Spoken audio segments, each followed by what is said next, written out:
Bonjour, je vais vous présenter l'alectinib commercialisé sous le nom d'Alecansa. L'alectinib est un anticancéreux oral inhibiteur de tyrosine kinase. Il est présenté sous forme de gélule dosée à 150 mg et doit être conservé à une température inférieure à 25 degrés. L'alectinib possède une autorisation de mise sur le marché dans le cancer du poumon non à petites cellules avancé, en monothérapie, chez les patients présentant un réarrangement du gène ALK, en première ligne ou chez les patients préalablement traités par crizotinib. L'alectinib s'administre à la posologie usuelle de 600 mg 2 fois par jour. Les gélules doivent être prises à heure fixe pendant les repas et sont à avaler entières avec un verre d'eau sans être ouvertes, cassées ni mâchées. En cas d'oubli de dose, dans les 6 heures uniquement, il est possible de rattraper la dose oubliée. En cas de vomissement, il est recommandé de ne pas prendre de dose supplémentaire. Les sauts de prise doivent être notés et transmis aux professionnels de santé.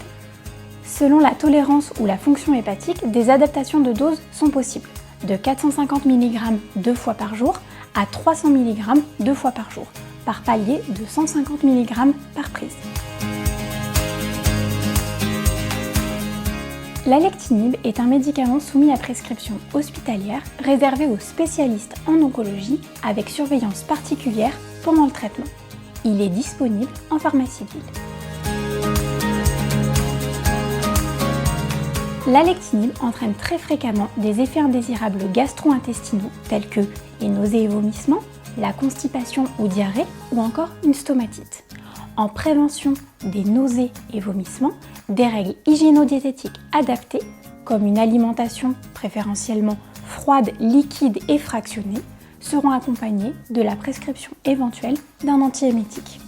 La survenue de diarrhée peut également être prévenue par des mesures diététiques appropriées, comme un apport hydrique important et une alimentation pauvre en fibres avec féculents, carottes et bananes, tout en évitant les fruits et légumes crus ou les laitages.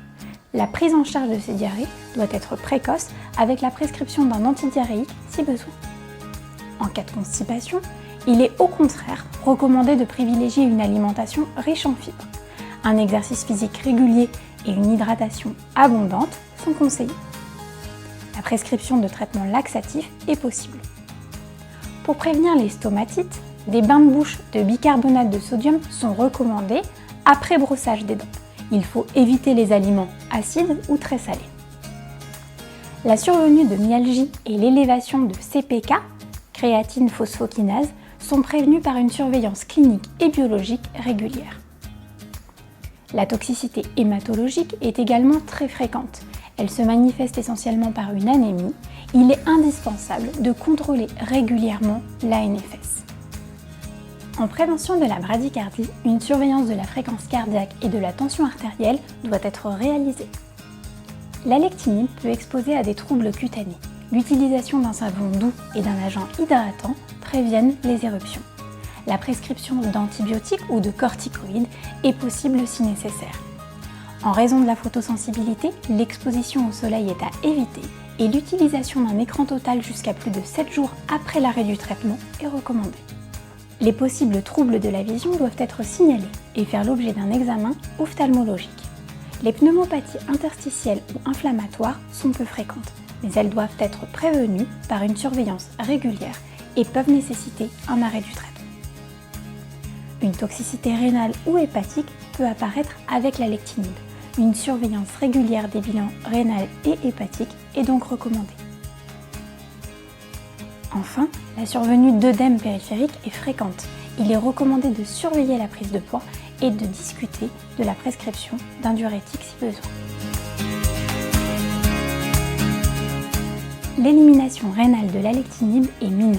Il n'est pas nécessaire d'adapter la posologie en cas d'insuffisance rénale légère à modérée, mais une prudence s'impose en cas d'insuffisance rénale sévère.